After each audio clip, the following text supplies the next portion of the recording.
Hello,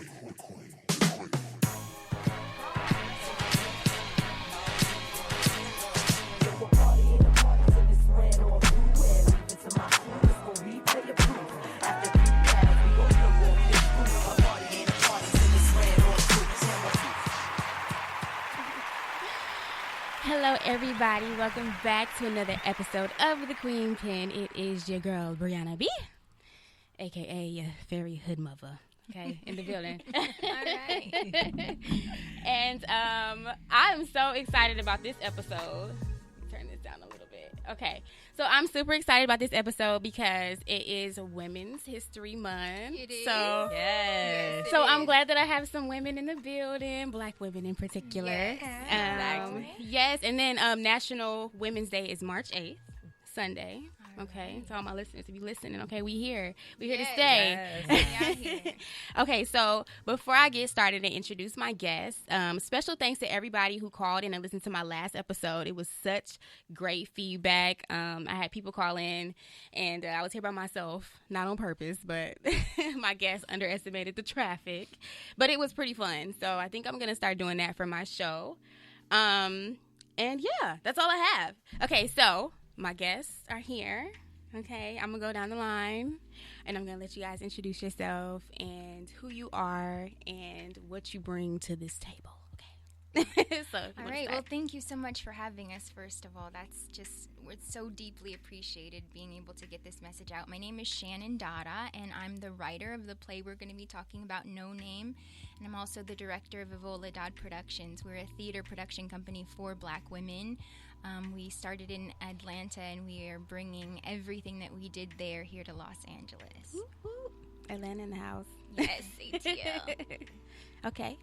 Hi, my name is Tatiana Lee. I am a actor, model, advocate, and I am one of the amazing 10 women that are in the production No Name. I get to play the awesome role, which I'm very, very proud to play, Crippled, which I'm proud to play her. And for the listeners, I am a woman with a disability. That's what I advocate for. I was born with spina bifida, and I roll proud on my wheels. Okay. And so I'm really excited to bring this character to the stage and show what I can do with my acting skills. So I'm very grateful for the opportunity. Okay, nice. Hi guys, I am Courtney Brielle. I am a part of No Name, cast member, actress, writer, filmmaker. So I'm playing the character of urban female. And I just touched down in LA about a year ago, but I am from the south side of Chicago. So I really truly relate to this character and her approach to the world and the way that she sees the world. And I just know the environment, man. So I'm really excited to be a part of this play. So many wonderful women, so many different stories, and yeah, it's about to go down. Yeah. So y'all gotta Okay. come see it, you know? Yes. And then, Tatiana, where are you from? I'm originally from Coatesville, Pennsylvania. Okay. So I'm an East Coast girl. Nice. Yes. So a lot of transplants. Yes. Yes. I've lived in LA for past 9 years, Okay. pursuing acting, modeling. I've done tons of campaigns for big name brands and things like that. And this is actually going to be my first time doing theater besides comedy theater and doing improv. But I'm so excited to do this. It's been a fun journey, very healing. I'm so excited, and you don't often meet as a Black woman, especially a Black woman with a disability, getting the opportunity to dive deep into a role like this. I'm so excited because people write characters that are so one-sided and one-dimensional, especially when it comes to disability and Black women, because people think they know our story. And to play this character is amazing. She's very much like me, from, you know, what I think, I guess, to me, she's more powerful than I see myself. So it's really been a healing process to do this project. And I remember when I auditioned with Shannon, the first thing I said to her, I said, how did you know? I was like, everything that she feels and she wants to say to the world is like right here, so poetically the way Shannon wrote it. And I was like, I couldn't have expressed this, the way she expressed it even in my own words, but it was exactly how I felt. So I'm excited to just air out all my grievances of how society sees me as a disabled Black woman and just tell it like it is. I love that. Okay, so where did it originate from? Why No Name? Oh my goodness. So it's a long story, but I was, just to be completely transparent, because everyone has been honored me with their transparency, I was in a highly abusive marriage at the time. We had moved from California to Atlanta, and, you know, part of abuse is that your abuser isolates you from your friends and family. And so I had nobody to talk to but Uber drivers on my way to work. And I would just expose to them what I was going through, the pain I was in. And the amazing thing about sharing is when you share, you give people that permission to be vulnerable in return. And I started hearing stories. And I honestly can tell you, I was in my room one afternoon and I just heard voices. Like, I know it sounds crazy, but all of these arguments of women, like, you know, talking about their pain and, no, my pain hurts more, my pain hurts more, my pain hurts more. And I just started writing. We had about 6 characters when we first started. And then by the first audition, we had maybe a handful of women who came in and, again, shared their story. By our next audition, I had put a little bit more up on an Atlanta website, and we had a room full of Black women in Atlanta, like, let us help you tell this. And like, Tati, how did you know? And it wasn't because I had any particular insight. It's just because I listened and I asked, what is it like to be you? What does the world not know? If you had like one sentence to share with the world about what your life looks like, what would you say? And I've always enjoyed writing, so I'd just go home and that afternoon write a monologue. And, you know, the women who became a part of the project, we would work on it together, and we spent about 9 months and, you know, before we actually had our show. So it was a developing journey. It didn't come from, you know, me being particularly ambitious. Like I said, I was a Montessori teacher at the time.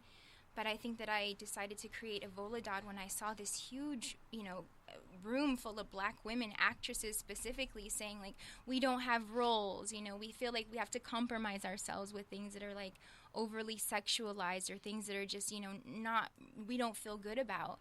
And I felt like that was God telling me, like, you see this problem, what are you going to do about it? Like, it's now your responsibility to create something that enables all of these women to have a chance. Mm-hmm. Okay, wow. I'm over here like, oh. Wow. That's the truth, yeah. Okay. So my question is what does each person, this is a real life story pertaining to you. Like, this is your real story. Yeah. Okay, so each character. The crazy thing is, every single actress, I think the only thing that is not the same as her character is the name itself, but like the actual life experiences behind the role. And they can, you know, go more into that. But as my experience has been in talking to the girls, it seems like the only thing that's fake is their name. Yeah. Wow. Yeah. Would you say that, Tati? Yeah, pretty much. I mean, of course, they're all Shannon's writing. So all the stories of the women are all written organically from Shannon. Mm-hmm. And she was talking about in Atlanta, so here in LA. But all of the women all have said that there's something about that character that is exactly like them. Okay. Like, for me, the way she approaches and thinks about life and the things that she loves to do is very, very much like me. And I'm like, wow. So it's almost hard to separate the two. It's just, I honestly think she's just not, she's a lot flyer than I am. But you're pretty fly, Tati, I would say. You're fly in my book. Thank you. But yes, I feel like we all have parts of these characters that we relate to, and I feel like Shannon did a great job with the casting of making sure every woman that she handpicked, like, really resonated with these stories resonated with them. So kudos to Shannon for that and her casting and her choices because, yeah, it's been pretty awesome. Okay. My character is the title is Urban Female. And she's a woman who really embraces the fact that she's from the hood. Okay. She embraces how she grew up, how she had to grow up, and she's very tough and very hard and very vulnerable, but really afraid to show that. And I think that's exactly how I was as a young girl. Growing up where I grew up, I felt like my job was to be hard. My job was to be numb. I grew up in a home with 3 women, my mother, me, and my grandmother, and I never saw them cry, ever. And so whenever I went out into the world and something affected me to the point where I needed to cry, I couldn't. And as an actor, that's something that I was so afraid of. I was afraid that, and I still am sometimes, that, that is a hindrance to me. And it's only through training that I was able to, let go of some of that. But the world that my character lives in, she has no choice but to live like that. And the women in my life, all of my friends that I grew up with, they're the exact same way. Because if you show vulnerability, you're going to get crushed. You're going to get called weak. Somebody's going to take your cookies. You know what I mean? Like, I take your cookie. You know that song? I'm outside of the club and they think I'm a punk. You know what I mean? You really got to act like that, So, I ain't never scared. I really had to live that lifestyle. So, and there's a piece of my character where I don't necessarily relate to that because she goes through a particular experience that impacts her and really brings her to allows her to really hit her vulnerability, and really she absorbs the shame and is not afraid to admit it. And that may not be my full-on experience, but it was my best friends.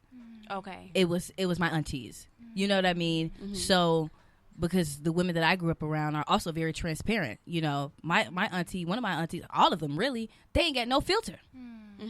And in the play, my character literally has no filter. True, yeah. In fact, instead of her being tough, she makes jokes about everything. And that's something that I really had to face as far as me, because I had a friend ask me, I just asked you a serious question. Why are you laughing? I used to take everything as a joke. And being from Chicago, if you know Chicago people, everything is funny to them because that's how we deal with our pain. We laugh at it. That's the coping mechanism, Absolutely. Wow. And I can tell you how courageous Courtney was. We all were doing this dumping, which is what Carnetta calls it, and she has been so brilliant in preparing all the actresses, because it's tough to feel emotions. As human beings, we run away from emotions. Yeah. So, to bring this to life, to make these authentic and real stories that are healing for other women, you have to demonstrate what that pain looks like. And we're, all doing this exercise, and Tati is making us cry, and just everybody's sharing their truth, and it's so real to them that we're bawling. And Courtney in character just starts laughing, and she comes in the middle of the circle, and I'm like, this is an extremely vulnerable moment. And there's meta information, because yes, they're pretending to be the character, but they're letting out some of their own pain as they're doing this. This isn't acting. And I'm like, man, how courageous does Courtney have to be in character in this extremely vulnerable situation?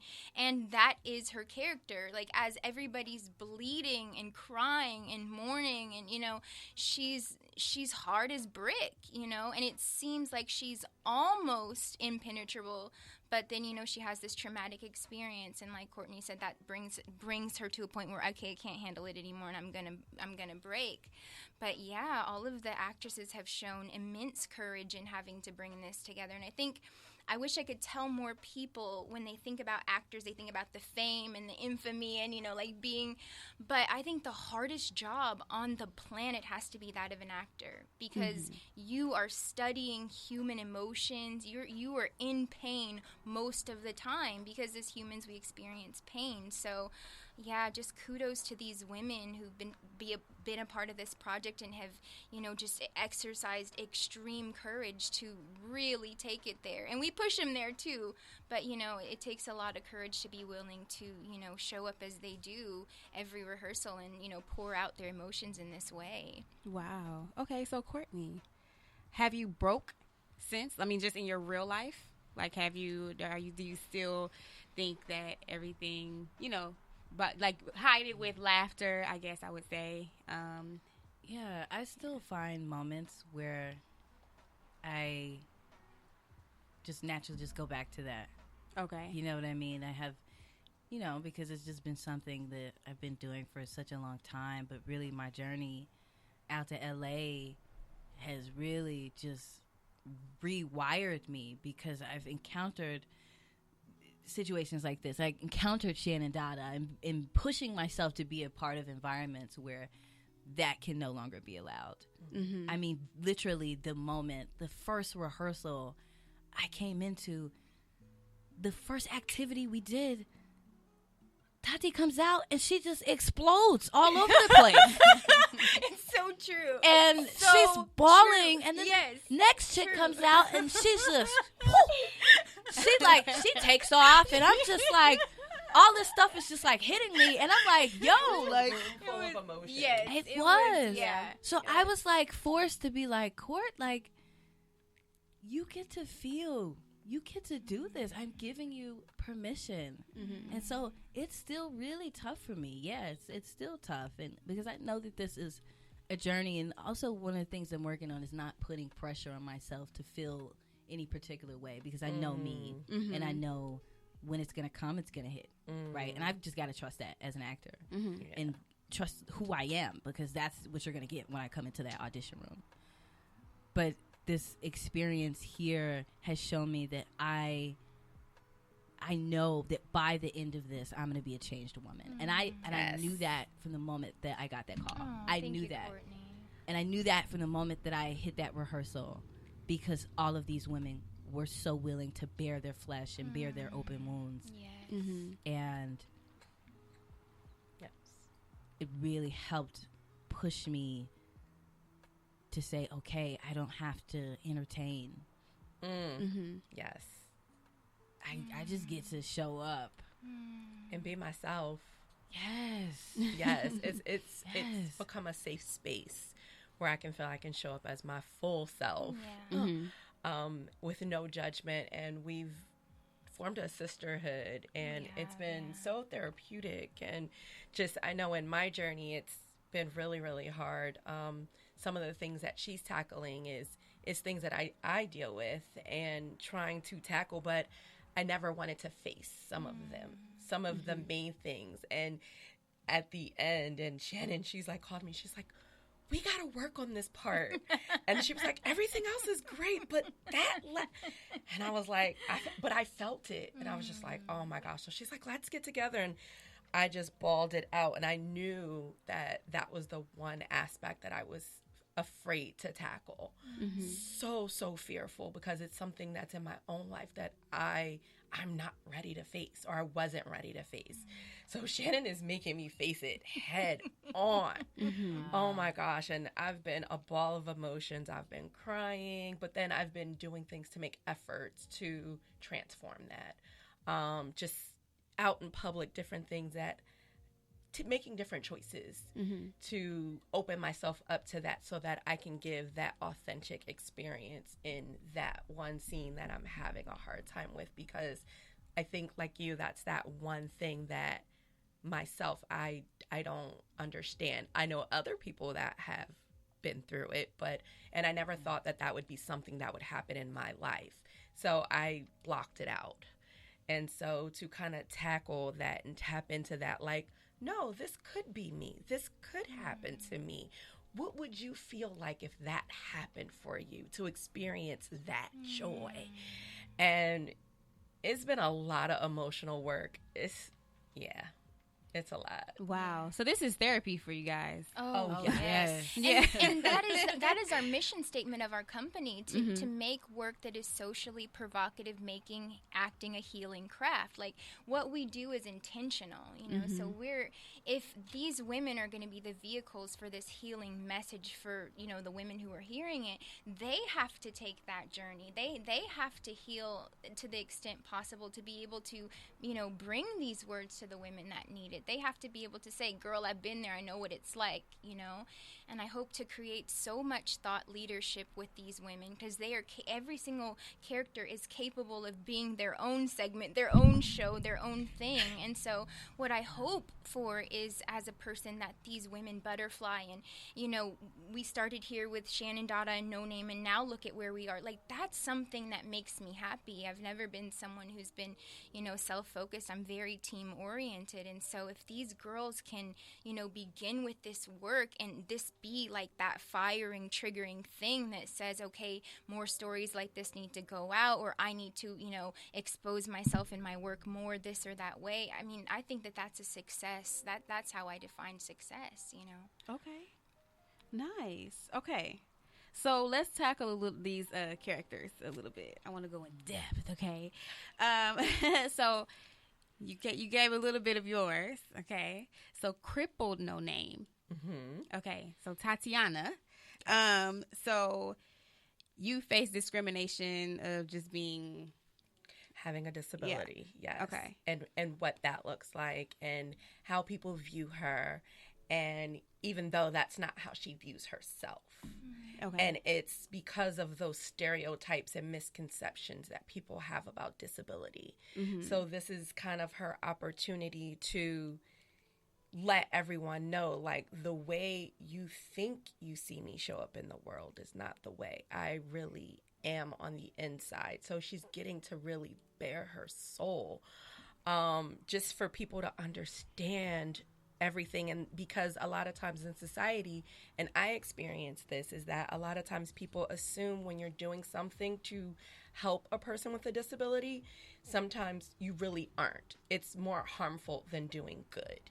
And so she's unpacking that, like certain things that people do. They think they're being godly, or, you know, saying certain things or doing certain things and thinking, oh, well, I'm helping, but you're not really helping, because you're taking away my independence and me standing firm and being the strong Black woman that I am. And them not acknowledging that despite the way I move about the world, I'm still a strong Black woman. And you're not seeing that, but I need you to see that. And so I feel like this is an opportunity for her to share that and say, like, this is who I am. This is how I show up in the world. And she's sexual, she's feisty, she's sexy, and all those different things. And that's not the way that people assume someone with a disability is going to show up in the world. But we're out here, and we're here, and it exists, and it needs to be aired out just to see on the stage. And so I'm excited to be the vessel that gets to share this story and show that I'm more than just my wheelchair and what you see. Okay, so have you ever felt, I mean, I'm sure, as we all have, felt discouraged in ways? Like, did you grow up feeling discouraged, or... Yes, very much. I was told, so I wanted to act and model since I was 7 years old. Okay. Because I was born with my disability, so I know nothing else. Okay. And people would tell me no one was ever going to want to see a Black girl in a wheelchair be a model. People would tell me that no one would ever want to see me act. That is something that would never happen for me. People would tell me that I would never get married, have a relationship, find love, all those different things. And people would say, well, why don't you go to school and be a teacher? Or why don't you do stuff in the background? People always tell me, because I went to school for marketing, so I learned a lot about marketing and branding. And so people say, well, why don't you go just be a publicist? And, you know, no one's going to ever want to see somebody that looks like you on the forefront. And I was like, no, this is what I want. And it hurt me because it was very detrimental to me growing up, because I didn't feel pretty.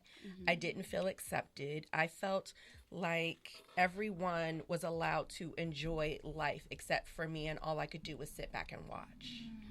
And so that is what my childhood and my teenage years was like. All my friends were dating and going on dates and having relationships, and I wasn't. I was the one that they talked to about all their problems. So I didn't get to experience a lot of that. So I kind of was just existing instead of really thriving because of the way society fed that information to me. Like, you're not allowed to be out in public. You're not allowed to do this. You're not allowed to have an education or have a job or a career or even tackle modeling and acting and working in Hollywood entertainment where everything is about image. And I proved them wrong because I'm here. Yes. But I really felt that feeling like that made me feel less than a person. And no woman should ever feel that way, no matter what you look like or how you move about the world. No one should feel like that, but definitely not a little Black girl. And so for me, everything that I do is about encouraging the future generation of little Black girls that are in wheelchairs or that have some form of disability, where they're telling them that their feelings and their opinions and what they want doesn't matter. And that's what keeps me going, because it's not a good place to be in. I felt very isolated and depressed and went through a lot, many suicide attempts, depression, so many other things because of so many things that were up against me, having a disability and also being a Black woman.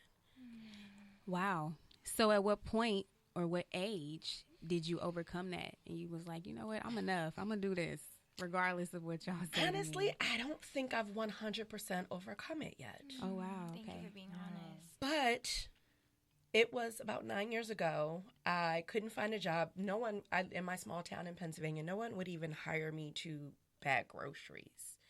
And I had a marketing education, very intelligent, went to college, and still could not get a job. And I said, what am I going to do? I don't know what to do. And then something in my mind kept saying, if I don't leave here, I may not live.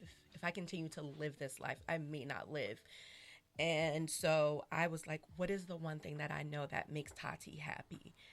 And Tati has always wanted to be front and center, representing for disability, representing for Black women with disabilities as a model and as an actor, and showing that we can show up and be beautiful, we can be brave, we can be sexual, we can be amazing, and show up in that way, authentically me. And I wanted the world to see me for me. And so about 9 years ago, I moved to LA and I never looked back. And I kept knocking on doors and just doing so much. And then I realized the lack of accessibility that is in society. And I thought coming to LA that I was going to be more accessible than where I lived. But I came up against so much. And in Hollywood, it's about who you know. Yes.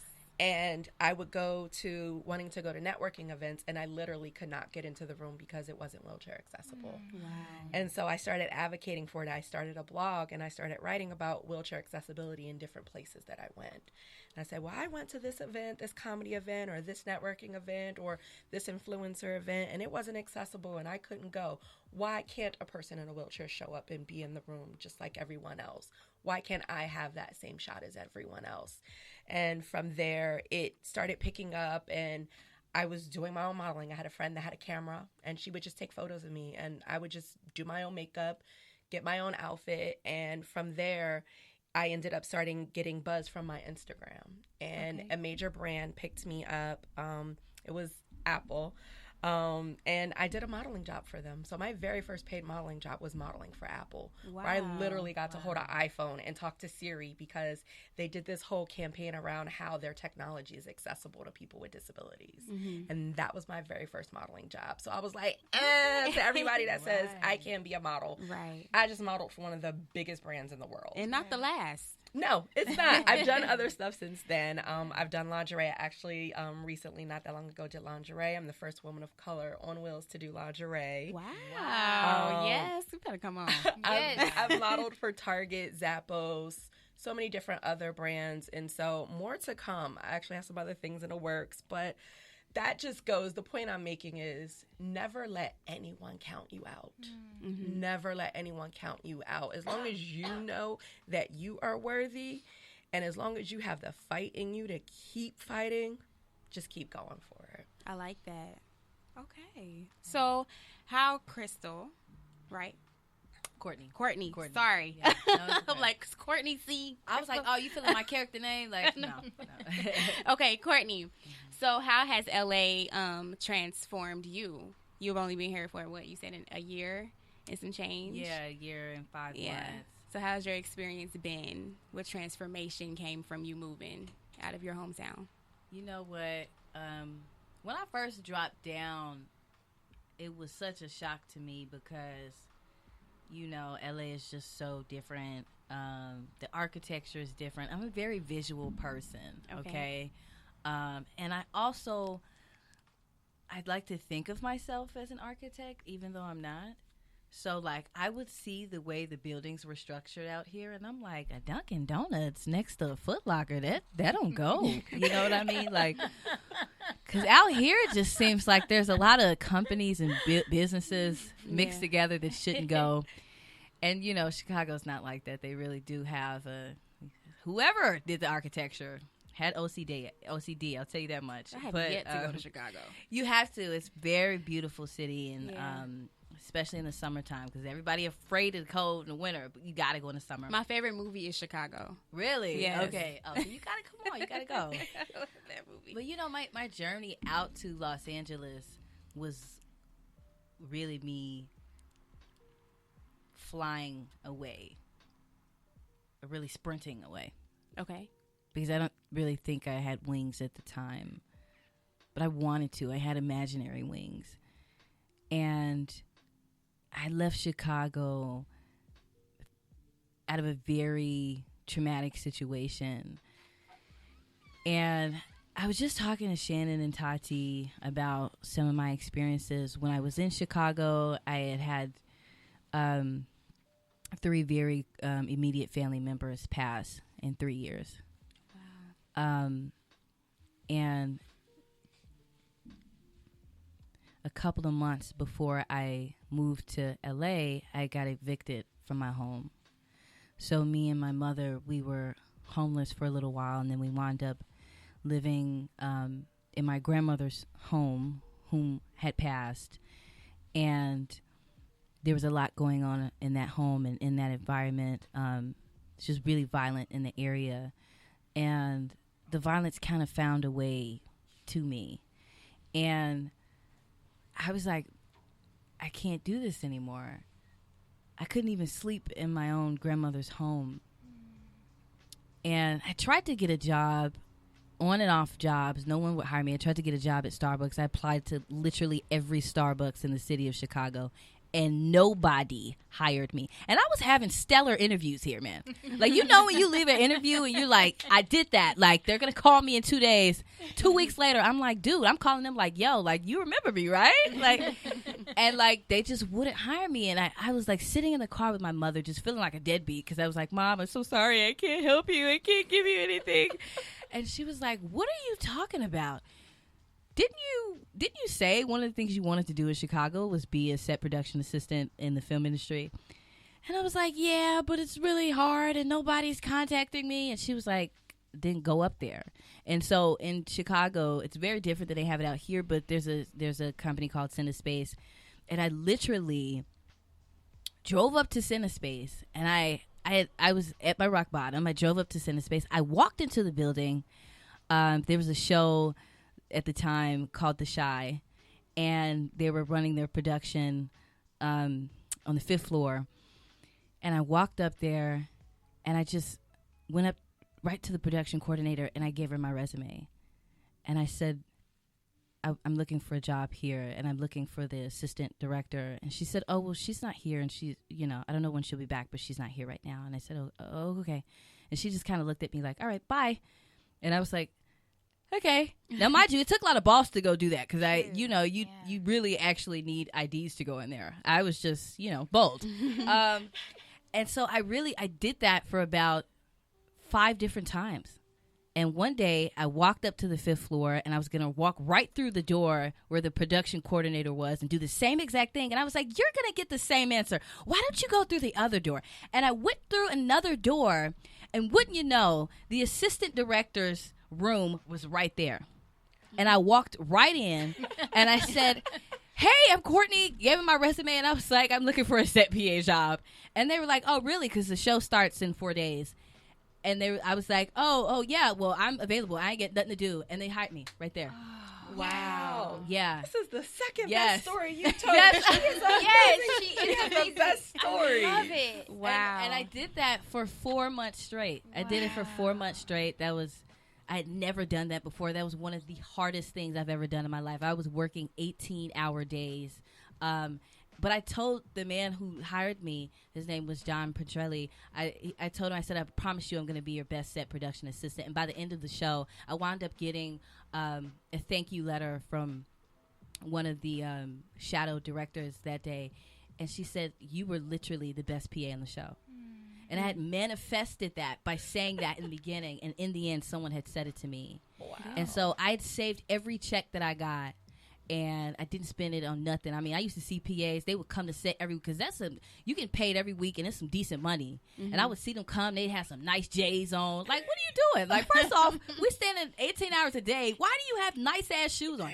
Yeah. That's another conversation. But, like, I was saving my checks. You know what I mean? Like, Yes. And by the time it was over, 2 weeks later, I was gone. I told my mom, I was like, I got to go. And I just moved to L.A., and so this whole journey for me here has just been me proving to myself that I can do it. Because when I came out here, no one has hired me full time on a show like that. But I found my way. Like I picked up part-time job. I pushed myself because I knew that I could do it. That show taught me that I could do it, that I could push myself beyond my limits, that I was talented, that I could do all the things that I was afraid I couldn't do. Because honestly, to be real, I could have been out here at 18 years old. I wanted to go to USC, but I didn't even apply because I thought I wasn't smart enough. I could have been did it. I was just afraid. And all that grief taught me, when you experience death, it's just a reverse for you to look at yourself. It actually opens up the door for you to live your life. It does. I agree. So that's what this year has been for me. 2019, I taught myself how to swim. Wow. I'd never been able to swim ever. How Taught did you do myself how to that? swim. Because in LA, they have a program where if you just walk up to any of the like swimming houses, they will let you swim for free. They would teach you how to swim for free. You don't even got to pay. You just got to walk in there. Wow. You know? And I did that because I was ready to look all my fears in the face. 8 years old, I almost drowned. That's why I ain't swim for all them years. I was like, nah, we finna handle that. We finna handle that now. Right. Yeah. So this year has definitely been me just like challenging myself and really continuing to look at my pain. So I know exactly why I'm sitting in this seat. Yes. I know exactly why I met Shannon Dada.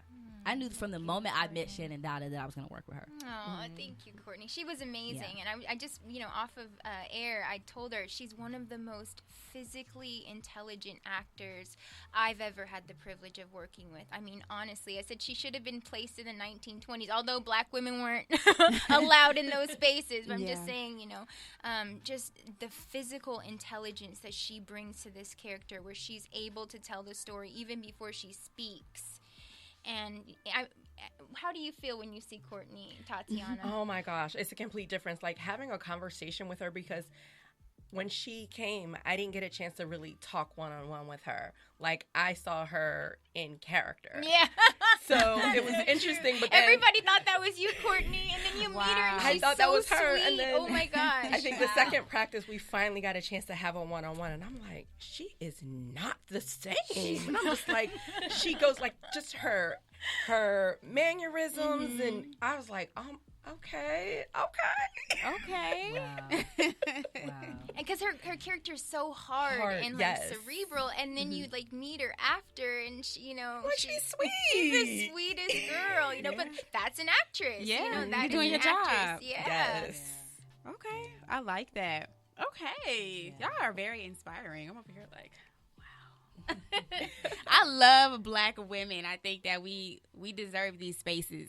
Yes. Because we did not have a voice before, and we have talents that we could not show before. So true. So it's amazing. Okay, so Shannon, let's get into you a little bit. All right. Okay, so you're from Atlanta.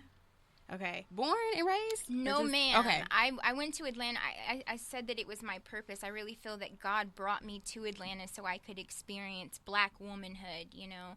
Okay. I grew up as a Black girl in all white environments. And so when I went to ATL and I saw just this huge diversity of Black women, I mean, just so many different interests, perspectives, cultures. I was just like, this is where I need to be. Like, I think I actually know what it is to be a Black woman.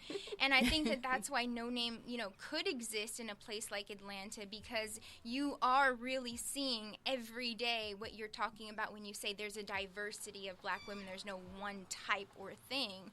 And, so I actually grew up all over the San Francisco Bay Area. My mom was always working, and we were always moving. So, I think that I really came into my own as a Black woman. Like, I know what this means now. I know how to own this and operate in this space.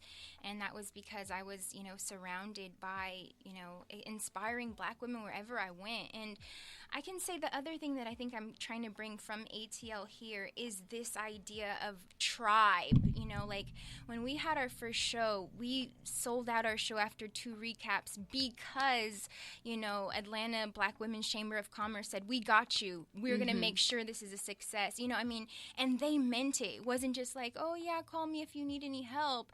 It was like, hey, girl, how's your play going? All right, where you at? You know what I mean? Let me help you make your business plan. I mean, it was truly tribe-oriented. Like, girl, I want to see you shine. And they proved it in their actions that they wanted that. And so, like, I just feel like it was an incubator for those 2 years. I learned so many valuable skills that have really, you know, guided everything that I'm trying to do here. I want everybody to shine because I know how much I needed that when I was in Atlanta. You know, it was the make or break thing, you know.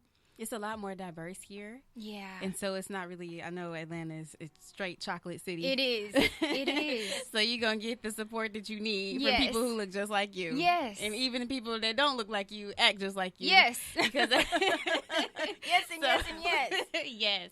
Okay, so you're Black white girl, No Name. Yes. Okay. Yes. So that's not me, but, you know, that's the character I relate to the most. Okay.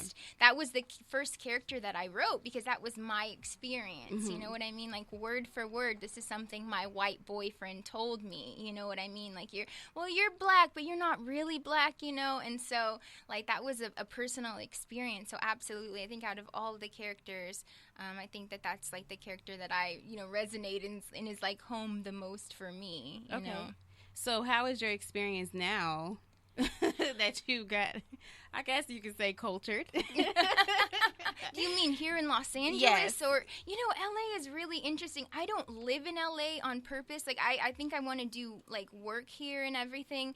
But, I mean, I don't know. I think it's a perspective thing. I'm a loving human being, so I think that wherever I go, my focus isn't going to be so much how people are treating me, but what I want to do for other people.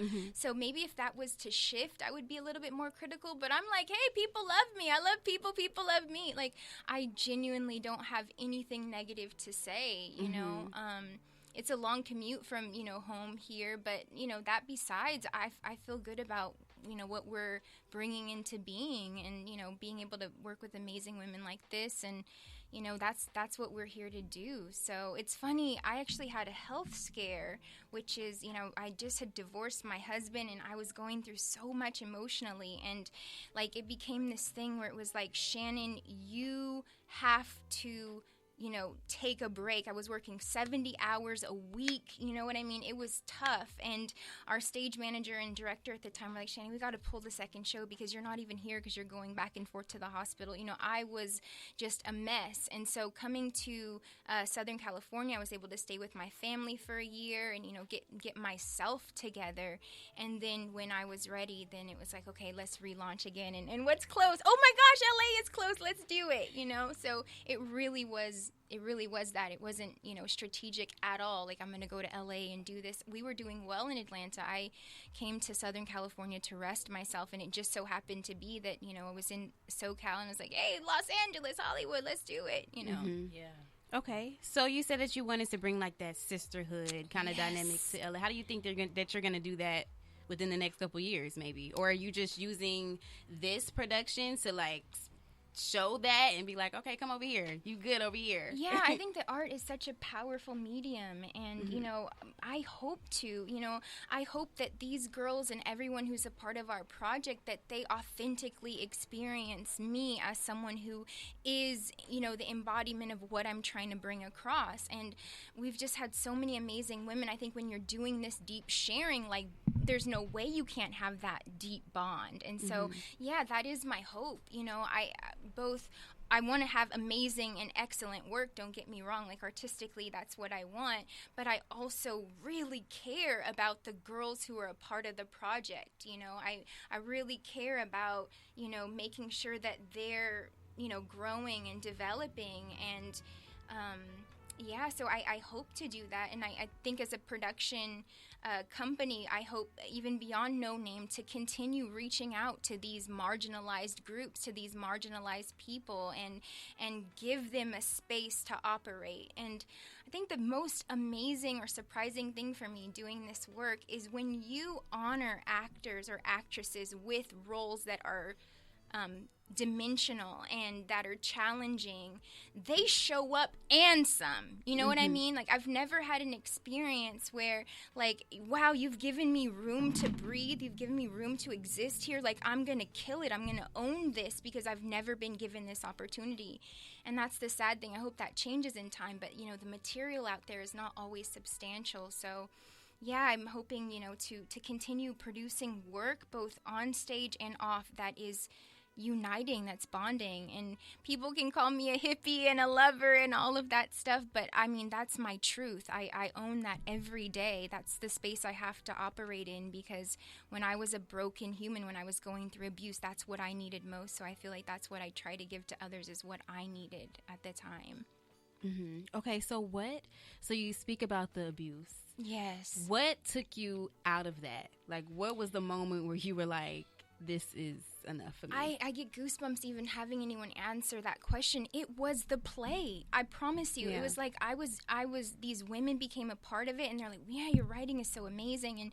And when you're in an abusive relationship emotionally, you feel terrible about yourself most of the time. And so I didn't know that I was a gifted writer at the time. I had no clue. And just being around the women, and then we start telling these stories, and okay, now abuse has to be a part of it. Let me write about that. And it was like every time I went to rehearsal and I was advocating for these women, I felt like a hypocrite. Like, how can I be publishing this work about abuse and safety and who we are, and then go back to my husband who I know is doing this to me? Like, I can't operate on that level. And the strength that I found from the women is what helped me to go, and not just go because I had left twice before, but to stay gone, And so really what helped me, it was the play. It really was the play. It was these women saying, we love you. We've got you. You're okay with us. You don't need this in your life anymore. And, God worked it out. I was able to get my own place and, and get my divorce. And that was really the end of it. But yeah, it was the play. There's no doubt. Wow. So has anyone in this room been to therapy? Oh, yes. Really? I haven't. Years. I haven't yet. Years. Yeah. So I want to, but I'm trying to find a doctor currently. Yeah. So. Even, I was just talking about this, even like community therapy is great too. Yeah. And I know that sounds really like weird because we see that in movies, on TV shows a lot, like group therapy. But I recently came out of group therapy, and it was one of the most life-changing experiences that I've had, and I bonded with people that I never thought I would bond with, So if doing it independently is something that you're weary of, which you have every right to be, because I've experienced therapists who leave you after 2 months, right when you just felt like, okay, I can now tell you the secrets that I've never told anyone. All right, bye. So that is traumatic, especially for Black women, when we feel like we're constantly taken advantage of. Mm-hmm. So, you know, and a lot of churches, I don't know what your religion is, but I went through a church, and a lot of people in there, they weren't religious. That was just a place where they could find each other and meet.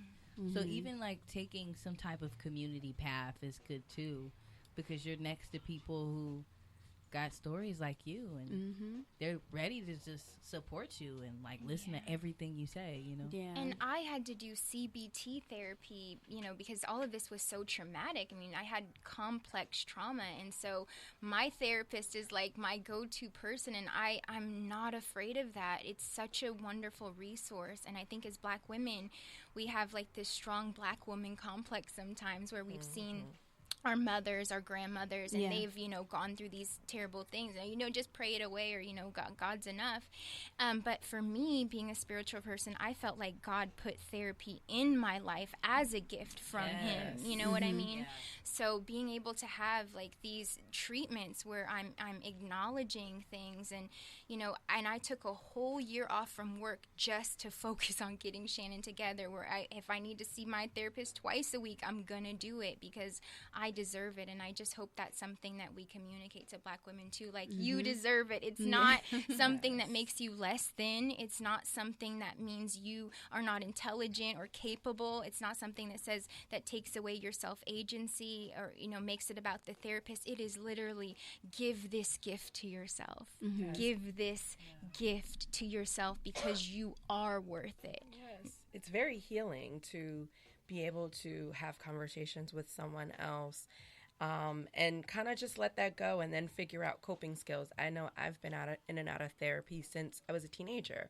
I was, as a teenager, because of the lot of things that I went through, from being in and out of the hospital to being bullied and teased and different things that I dealt with. I was diagnosed with bipolar depression at a young age. And so I've been in and out of therapy. I'm currently right now looking for a Black women therapist, which in LA is pretty hard to find a Black woman who you can share those conversations, which any therapy is great. There are a lot on Psychology Today. Oh, I'll have to check that out. Yeah, so psychologytoday.com. But anybody is great. Like, most of the time I would just settle for just a woman to talk to. Yeah. But then to take it a step further, I was like, it would be amazing to have a Black woman, because she would totally get and understand. Yeah. Especially those awkward things that you have in workplace environments with other races and things like that. And you're like, all right, I got to deal with issues that, and if I go talk to this white therapist, they may get it, but then they may not, and it's just like, you know. So, but at the end of the day, any therapy is great, especially when you get those coping skills and different tactics and things that you can put in a toolbox to be able to use to help you cope with a lot of things that we deal with on a day-to-day basis. That is exhausting. It is exhausting being a Black woman in today's society. And just as Black people, I think therapy is so important, because it's not normal for us. Some people look at me and they're like, why do you want to go to a therapist? You got me. You got your friends. They always like, you know, people, we got like our Black men, you know, talking to their friends, which is okay, but not all the time. Like sometimes you do need to talk to somebody that, you know, that can give you a little bit more insight on certain things. Wisdom. Yes. And like I've had a couple different therapists, and they've all been different races. You know, I had a white therapist, Indian therapist, and I've learned something from each of them. One thing that I could really just take throughout my whole entire life.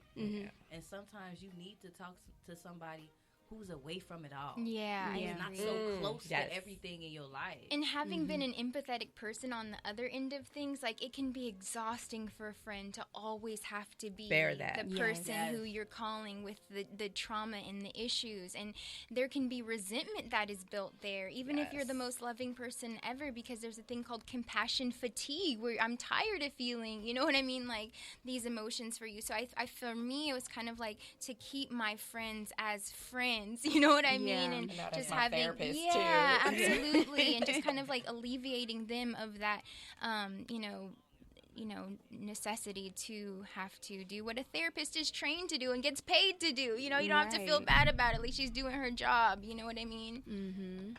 Okay, nice. Okay, so we're missing a couple of people. Yeah. There was a few who weren't able to make it tonight. So can you guys give me a rundown of the ones who are not here? Yes. So we have another character called Exotic Ambiguous Female, and that actress is Trinea Pruitt. And her experience is, having been this gorgeous girl, of course, who, like, all these guys are attracted to and stuff. And, she is in the adult entertainment space. But I think writing for her, I really wanted people to understand, like, the tragedy of girls like her. And I feel like specifically when we're talking about women who've done well, like in Hollywood or Los Angeles, and whoever they've been with to get there, sometimes we idolize them, and that robs us of the opportunity to see that they're human and going through things. And so many of these women, started in places that were broken. I was so surprised, hearing about Cardi B and the fact that she was in a domestic violence situation, and, the way that she tried to get out was through stripping, and, Amber Rose. And when you really get to hear their background story, like, you really recognize, like, oh my goodness, they've been through so much. And so I wanted to illustrate her as being like our modern tragedy. She is an it girl on the outside, but she has secret wounds, and those wounds come from, without giving too much away because we want people to come out and see the play, but from, things that have happened in her home. And so that character was just, I cried writing everything for her because I just had so much compassion for women having this experience. Our other character, Big Black Woman No Name. I've never been a big girl, but I asked other girls, what's it like to be you, and it's hard because, we can't find clothes that are our size, and, so that's the experience that I didn't have so much, but the experience that was mine with Big Black Woman was the molestation, because from 4 to 7, I was molested by my uncle. And so a lot of those feelings that you talk to big women about, sometimes and sometimes not, they've had a traumatic history of sexual abuse. And, sometimes the weight issues are a part of, feeling safe in their own bodies, because as children they weren't. So that was a character that I was really able to express that with. Black Asian almost didn't make it in the script. I went into a deep depression like 3 weeks from show. And I think it was just all my divorce. And I just was like in bed, not getting out. And I just felt like the darkest, heaviest depression I felt in a long time. And I wanted a way to be able to describe to people how excruciating divorce is. And like, we have funerals when people die, but when your marriage dies, like, what's the ceremony that, but it's just as excruciating. It can be a life-changing thing. And so she has this line where she says, I can't go to a funeral, can't go to a funeral, can't go to no funeral over crushed white cupcakes and parish proposals. And so I was so happy at the very last minute. The director's like, Shannon, we don't have time 3 weeks from show. I'm like, I need this to be a part of the show. Please, please. And I told our actress, girl, it's this or nothing. Like, you gotta bring it all the way this rehearsal, or the character is cut. Please, for me, I need this character. And the girl showed up and showed out. So Black Asian talks all about the experiences of, women who have, suffered, and I say suffered, a divorce. White black girl. I've gotten hate mail, you guys, for this character, really? And I'm here for it. It's crazy that you brought that in full circle. I'm so here for it, and I tell you why. I care about stories, and I care about people, and I care about telling truth. And when I first started this, I said art is not customer service, And if I believe in something with my whole heart, let people come at me, for whatever. But her experience is true, and it actually happened again in an Uber. And it was a white woman who was driving, and if I would have closed my eyes, you guys, I would have thought I was talking to an auntie, or like, a cousin. And like, nah, not if he ain't paying no bills. And I was like, oh my goodness. And I was so proud because I was bragging, oh, I'm making this play for black women. I'm making this play for black women. And that whole day, I met nothing but white black girls. Like, for real, for real. For real. I went Wow. to Safeway. There was one there. Then one took me home from work, and she started crying. She's like, "You don't understand. This is me," and they just don't understand. And so it's like, if I talk about black, white girl, a black woman raised in all white environments, and what that looks like, don't I have a right to go to the other end and say, what is it like for a white woman who's raised in all black environments? What are her experiences? And we're not talking about like a Rachel Dolezal, you know, like trying to lie, or we're not talking about like just Like, wearing no, cornrows this is who and, she is. oh, I'm black, I wear cornrows, you know, and I listen to rap. Like, no, we're talking about white women who know no other white women but themselves, you know? And the actress that we have now just made me cry at our auditions, because she literally, like, every single detail of this imaginary character is her real life. The real character had a mom who died of a crack overdose. Her mom just passed away 3 weeks ago. You know what I mean? This character was raised in a black family, you know, and she was raised by her mom's black best friend, Rashida, from the age of 3 years old. So, like, I started crying because I'm like, how is this possible that you write, you know, it was like a stranger than fiction moment. Like, oh my God, my character's meeting me kind of thing. But it was just a meant to be thing, and I will always rep this character being a part of us. We love Jessica. She's an amazing human being. She's authentic. She's real. She's like, this is me 24/7, 365. And I'm just so ready for her character to help, you know, women who don't have a voice. I looked all day the day I was trying to write for her character on articles and, you know, is there any video or academic journal? And it was all cultural misappropriation. It was like nothing when this is the real experience, like how you really feel. And I'm like, we gotta speak for the voiceless. So I'm super happy to have her character, no matter what people say. And I've gotten hate mail, and that's okay. Yeah. That's okay. I like it because it'll have people thinking about more than just the outer of them. Like, I mean, because it goes all the way back to how you were raised. Yeah. I mean, if we even think about, like, what's her name? Whoa Vicky on Instagram. All of them, all the little social media. Yeah. So how do you guys, like, feel about outside of, you know, if you were just like one of these other people who don't really think about their past or anything like that, how do you guys feel about those women like Whoa Vickies and I mean, how they act? I don't know. I can't judge her experience. I know that being a black girl is like the lit thing to be right now. Like, we're amazing. So I know that I've seen people try to operate in that space, like using tanners and, like, you know, lip injections and butt implants. And it's not my place to judge them, but that's not the kind of person I'm talking about. I'm talking about when this is so authentic, like, you can't turn this on and off. Yeah. You know what I mean? And I remember our very first play, we had a cast full of black women, and the actress that we had was so authentic and real. The other black women were like, Jessica's too hood for me. Like, I just can't. She's just too hard. She's too hood for me. And these are the other black women saying this about this person. So I can't judge everybody's experience, but, you know, what we're talking about is authentic, like 100% real. It's not because it's cool for the culture. It's like, I don't know anything else but this, you know? It triggers a lot of people. It does. When they see that. Yeah. Especially like the ones who want to be us. We got the Kim K's. Yeah, got it's there. You know, I saw your face. You like, yeah, it's there. Like, How you cultural feel about misappropriation does exist, and Yes. we're not saying that it does not. And it's okay. You know, but we're saying, you know, we have to say that there are women who have this experience, and white folks aren't gonna, you know, embrace them. You know, so That's true. where do they go? Yeah. You know, black, like Jessica said, black people don't trust me, and white people think I'm too hood. Where do I go? Where does she go? Where does she go?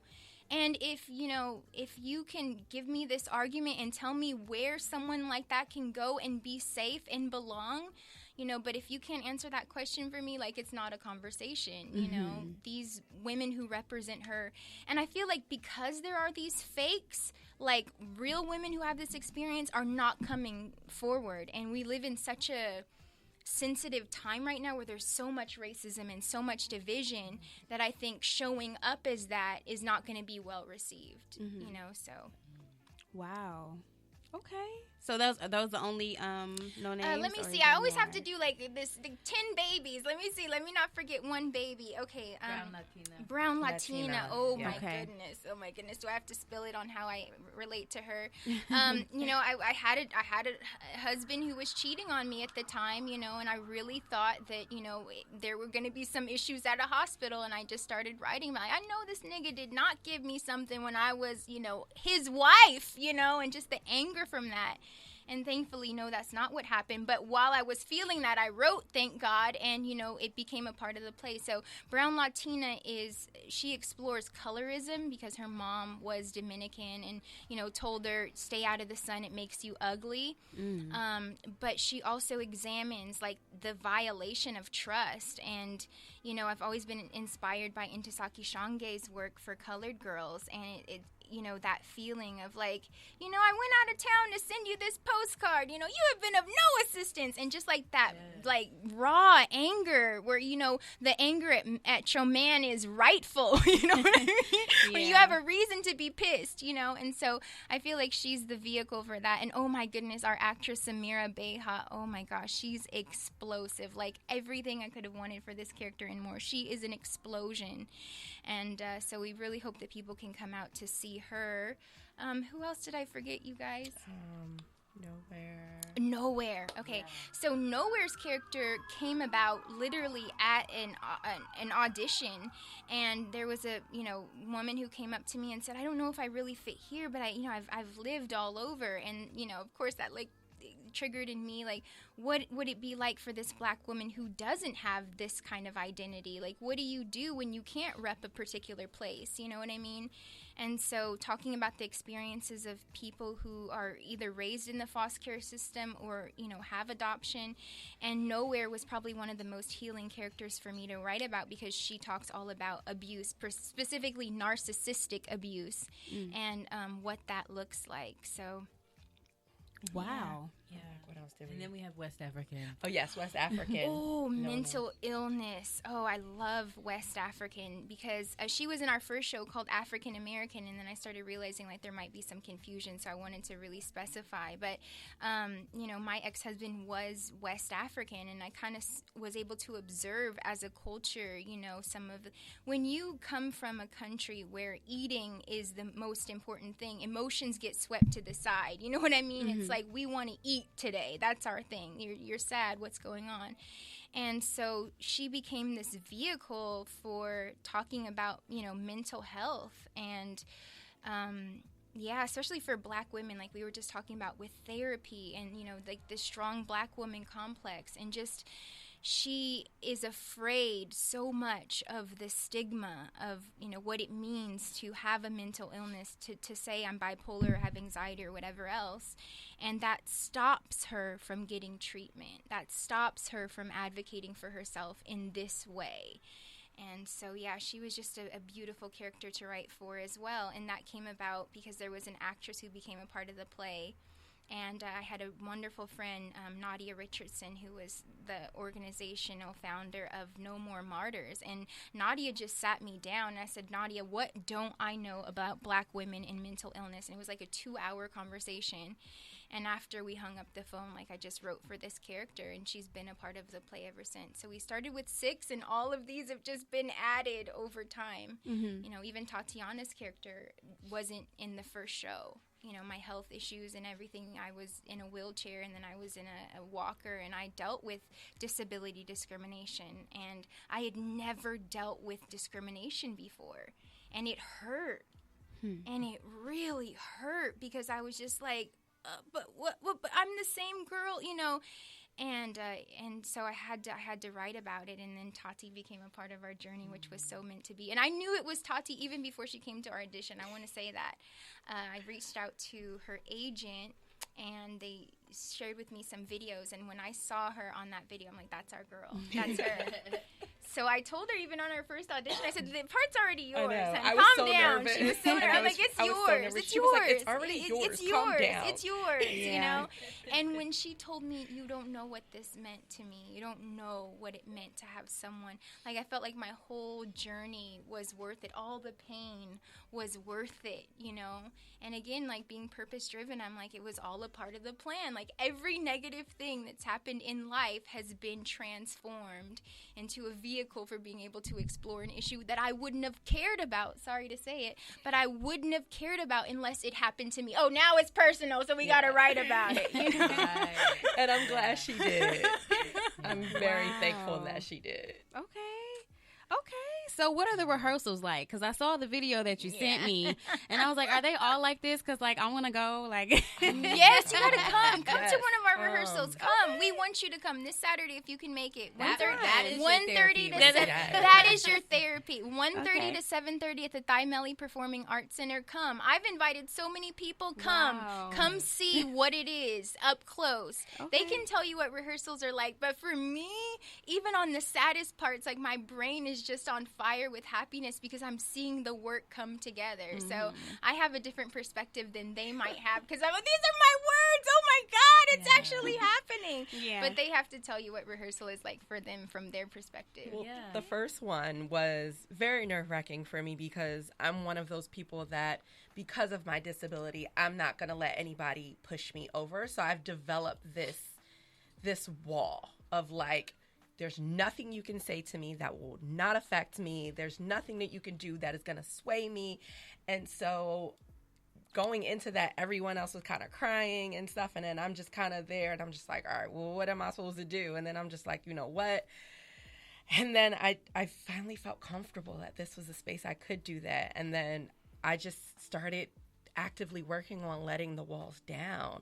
And it's been a space to do that. But, like, we start out with these exercises of, like, what does your character want? Or no, what does it need? And so we're talking about that. And so you have to, like, really just whatever emotion you're feeling, just let it out.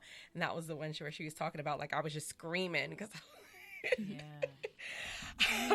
oh my gosh, I just screamed out. And it was just like this feeling of, why don't you see me? Why don't you value and respect me? And so getting to just scream that out because you hold it in so much. And so we go through that, and then we're right now doing blocking with the director, and she is amazing. She has Carnetta, yes. Yeah. She has an amazing vision for this, and so we're still kind of we've done blocking now, so now we kind of know. So I'm curious, like, very excited for our next rehearsal to see where we go from there, because we've kind of pretty much done most of the blocking, so it's like now we're getting down to it. So it's about to start. We're about to get it on its feet. And the first rehearsal for me, I came ready to go. You know, I thought I was bare and just going to be there and just so ready and willing for whatever happens. And then when I came in, it completely shattered the word rehearsal for me. That was not a rehearsal. That was like 10 black women in a room being completely transparent. Seriously, girl, like showing your undies so much you see the stains transparent. Right. You know what I mean? Like deep They sharing. were not acting. This is not a game. So I wouldn't call that rehearsal. So true. Actually, Tatiana has someone doing a documentary on her. What's his name? His name is Nick. Nick, and Nick said, I gotta take a break. He's like, this is so intense. I've never experienced anything like this before. I gotta get some air, guys. I gotta get some air. Wow. He's a white boy from Pennsylvania. So to be in a room with all these black women just shedding their emotions, it was a lot for him. He was overwhelmed, poor guy. He thought it was just gonna be, oh, ha, ha, ha, black comedy or, the things they see on TV. And, to come into some real,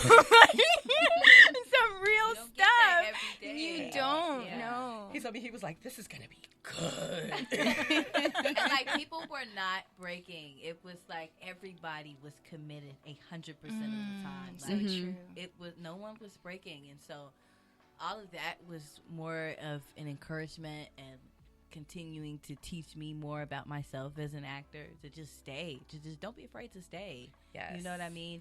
In character. And I remember, like, I even said something to you while we were in rehearsal, like doing one of the activities, and it was totally within my character. And after I was done, I was like, wow, what the fuck? Like, I would have never said that to you ever in my life. Everybody hated you at first, Courtney, Yeah, because they really? thought, I know. because I'm going to be honest with you, because we Okay. really thought that was you. Really? Yeah, Wow. job well done, you know? That's so good. Job well done. Oh, no, that means I'm doing good work. Yeah, because absolutely. I It was used that to be so believable, afraid girl. of Like, that believable. Yes. Yeah, I used to be so I afraid think of so far people she hating has me. done the best. Her and Big Black Woman. Yeah, Jocelyn. They have done the best at, like, during rehearsal, staying so committed to Yes, character. yes. Where it's like, all right. So, and then White Black Girl, because that's just her. Yeah. That's who she Yeah, is 24/7. That's just her. Yes. I realized that having a conversation with her. Like, she was Yeah. having a conversation with me, and I was like, she didn't turn it off. I'm like, that's just her. Yeah.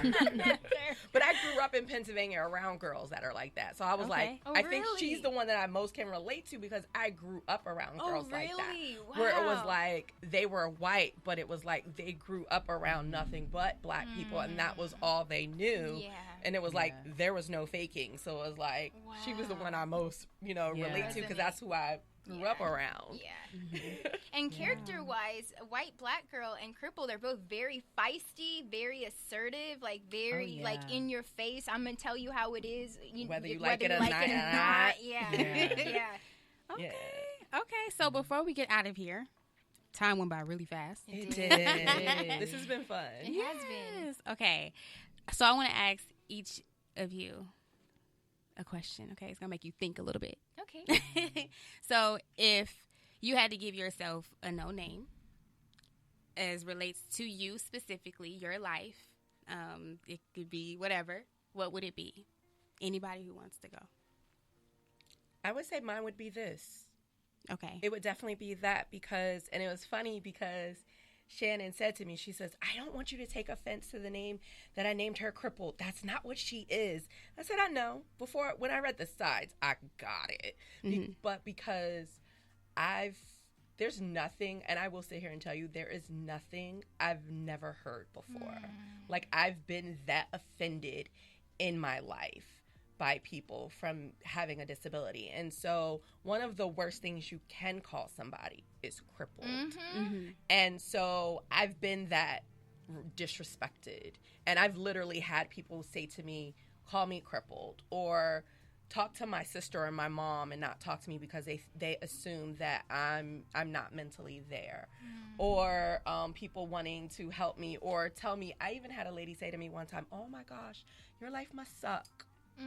And I was like, well, why? No, I'm living my best life. And but she assumed my life sucked because I live with a disability. So if I had to pick, it would be already that word, crippled. Okay.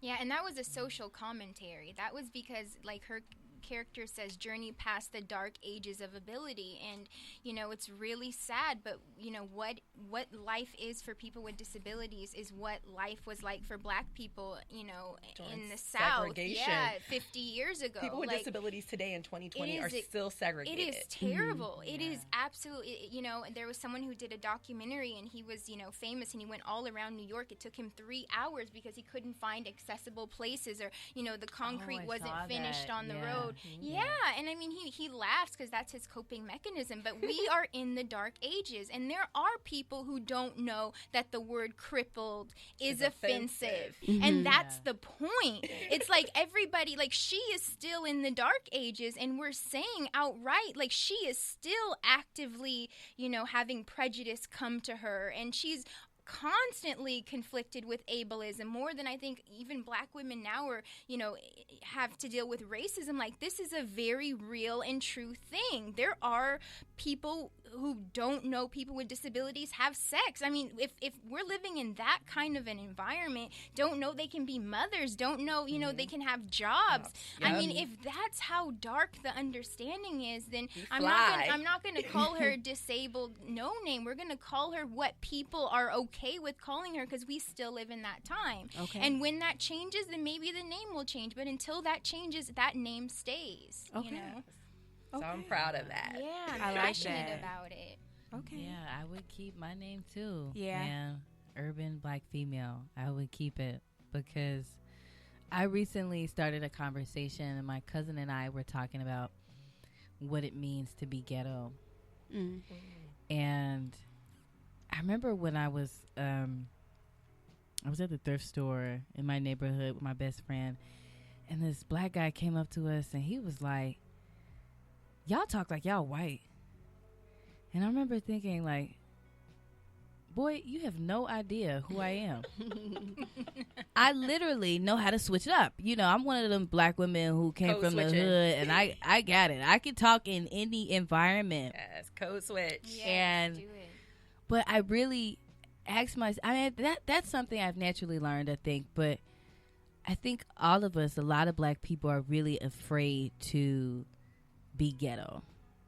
And that's something that we put on ourselves more than the outside world puts on us. Yeah. And I've really, this character, like, she knows where she's from, and she's not afraid to say, this is who I am. And there was a few years in my life where I felt like I had to be quiet. I got tired of always being picked out as the bad girl, because that's who I was when I was in elementary school. I was the bad girl. I was treated as the bad girl. Then when I went to high school, I was treated as the bad girl. Then when I went to college, people treated me like there was something that I should, they acted like I was the one who was too loud, that I needed to be quiet. And I began to embody that and be like, oh, well, maybe I'm too much.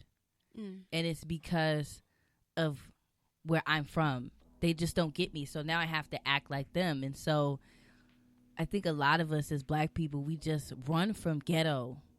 We run from that word, trying to assimilate to this outside world. And one of the things that Shannon Dada says in the play, which is so beautiful, one of the lines is, what is standardized is what is white.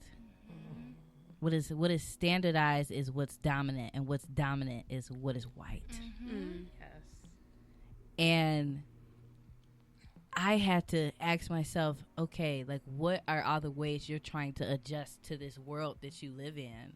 That something told you you can't be hood. Something told you you can't talk like this. Something told you that you can't say ain't, and you can't be loud, and you can't say shit for, you know, these curse words. I don't know if I can say that on You can't. you know, but Okay. you know, something told you that you have to act like them.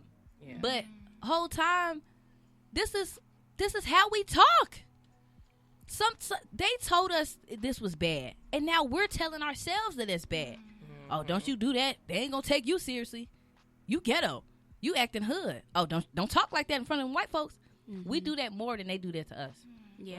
And I feel like that's true so much too with like where you come from. Like, oh, I'm from Paris, I'm from Milan, I'm from Italy. Like, why can't you say I'm from Philadelphia? Like, why do you have to be ashamed of where you say you come from if it was not for the fact that where you come from has a particular reputation? You know what I mean? So, yeah, I totally agree with what she's saying on that. Wow. Yeah. It definitely embodies me, and the way that she finds it hard to just bear herself is something that I'm still working on. So I wouldn't pick any other name. Like, I knew that this character came to me like she is mine and I am her. And yeah, I'm very thankful to be a part of this cast. So thank you. It was all meant to be. I would say narrator, no name, because I want to Okay. tell as many stories as I can, and I really relate to the narrator. when she's talking about where's all the love and what's going on, why are we this way, and just kind of being confused with how the world works. So I would say narrator, no name. I want to tell as many stories as I can, and I relate most to the narrator in the story. Okay. I like that. All right. So I'm going to give you guys the floor to say where my listeners can find you on Instagram, each one of you. When is the show? Where can they get tickets? Where's it going to be? All of the information. Please. So you can follow our production company at evoladadprouctions, or Dada Love backwards, EVOLADAD. I'll say it again, EVOLADAD Productions, or you can just search for hashtag no name the play. We're coming to the Matrix Theater, the historical black theater, the Matrix, in April. We have a 3-week show run. Our very first show date is April 12th, and we're going to be there for 3 weeks, so till the 26th. And you guys can find our play on Eventbrite. And our early bird tickets are on sale until this Saturday, and then we bump them up. So...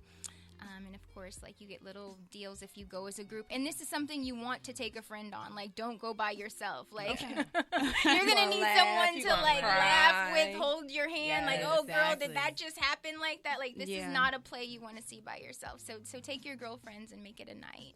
Okay. Where's the Matrix Theater? On Melrose Avenue. 7650 Melrose Avenue. Okay, nice. Yeah. Nice. I'm so glad that you ladies joined me. Me too. So many great personalities and very inspiring. I think that my listeners, somebody out there heard something that related to them. Thank you.